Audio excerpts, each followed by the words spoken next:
We need to find new ways of building consensuses. And one of them, for example, is to say, look, you know, as economists are now saying, and I've hinted at it, is that actually, what's the point of getting wealthier and wealthier if we're not actually, at the same time, getting happier and happier? You know, it's the distance between standard of living and quality of life that is the problem. So why not encourage people, as part of this notion of a big society, although I'd much rather it was a better society than a bigger society. And I personally don't believe that you have to reduce the size of government in order to increase the size of citizenship. I think the two together is a much more successful equation. But why not be saying to people, if you want to live in a better neighbourhood, if you want to live in a better community, if you want your society to be more successful, then you need to engage, then you need to expend your social capital, then you need to be an active citizenship. You don't get a bigger paycheck, you just get a better quality of life. It was. So a tolerable society is perhaps better than a big society. And of course it was Galbraith who talked about the good society, wasn't it? And there's been some interesting stuff written about that more recently by Compass and other organisations as well. So the Tawny quote, I think, is pertinent to this discussion. I mean, the other bit I threw into there is Oxfam. That's actually from the documents that Oxfam produced, I think again in 2006, for schools and for primary schools, based around sort of citizenship, education and learning, and exploring issues with young kids. And I put that in there for a very simple reason that we use that, say we, the WA in the Yorkshire and Humber region have used it as a sort of template as we've discussed the curriculum for active citizenship learning. That's the notion of the global citizen is. You know, we have very much a split local authority. You've got a Labour-led administration supported by an almost equally large Liberal group, and then a Conservative group which did form the administration until about 2 years ago.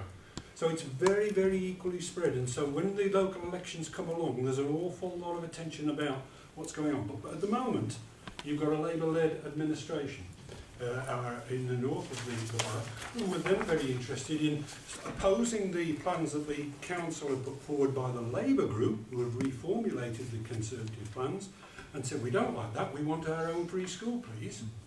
And during the general election campaign, both Michael Gove and David Cameron were at the rally. So you can imagine that we are expecting to hear in the very near future about some decisions that may be affecting the school system in the Kirklees area.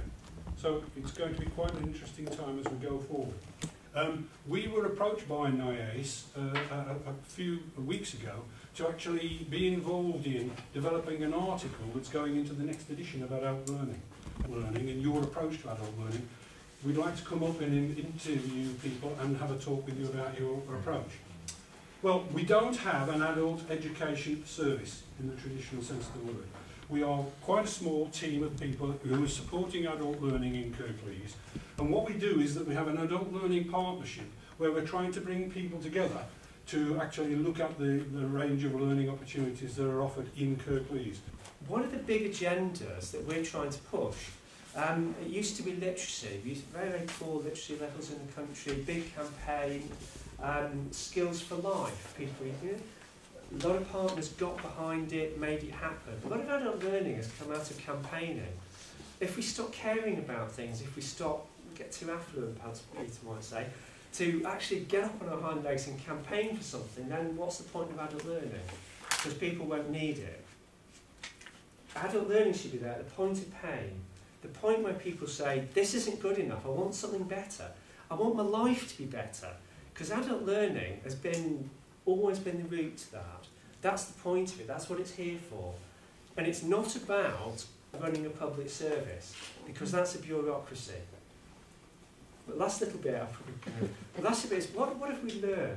Okay? Well, I've learned adult learning is not about bureaucracy, it's not about processes of curriculum and frameworks and all this stuff. It's actually just about getting people together. We've actually learned a lot about reconnecting with people in communities who wouldn't come on courses. People who come on courses are a very small social part of the social network. We've actually learned you've got to engage with people and you've got to get to some extent, Leicester Speaks, Leicester Listens, which is our next event, and presume that we're looking at Leicester Learns, because we think there's a neat synergy. This is a journey, it's not 1 week. The people in the back row are actually some of the real heroes, because we've had 17 reporters who've gone out, taken photographs, taken notes, filmed events. They've been the real heroes. And if you go to the website, you see all the pictures, you see the filming. People can actually see themselves. And Citizens Eye have been really, really big parts of this. Local organisation, doing social networking, community journalism, getting stuff straight up on now. It's a really big jump for us in adult learning to get involved in that new technology, the Twitter, all this stuff. It's revolutionised what we're doing. And actually it's revolutionised our relationship with our politicians, who actually now are interested in adult learning because it might be useful for them. I don't know if that's a good thing or a bad thing, but it's certainly attracted their attention. The most challenging aspects that face us now is the, as we know, the fairness or otherwise of the cuts that are to come. I like that. I personally don't believe they will be fair, and I believe that the middle classes will always be able to organise themselves and show solidarity with each other to try and protect what they have one way or another. It will be those groups that are least listened to and whose voices don't have an obvious platform that we should be thinking about. Giving people permission, it's an old advertising concept, to have ideas. Making it possible for them, giving them the platforms, giving them the opportunities, but actually us already believing that they have the ideas, they have the opinions, often good ideas, often strong opinions, but they don't have the opportunity often to express them. So creating those possibilities, I think, is very important. And I'm glad that a lot of people have talked about, you know, the skill that's required for listening, for hearing. Listen. So it is about giving people permission. It is about creating opportunities. And if there's one word that I would want to settle, it's confidence. Give people confidence. A, that people will listen to what they have to say, and B, that they are likely to be able to respond to it. But it's also be sensible. You can't, you know, just because you've heard doesn't mean that you can respond in exactly the way. There has to be a much more mature agreement about what is possible today, what may be possible tomorrow, and what is probably never going to be possible. We need to be much more honest and open. We're in desperate need of leadership. I mean, if we've got any spark of leadership anywhere, it's time to stand up because we need it. But I think if we're going to have leadership, you've got to have the courage to learn. And I think it's so important that we actually learn from people around us, whether that's democracy or whether that's adult learning. That's at the root of what I think we're about. So leadership, but that leadership has to have the courage to learn. What is the role of adult educators in a community? We know what their educational role is and how they engage with learners, but what is their role as leaders in a community? And that is pretty much the fore in a lot of government discussions at the moment.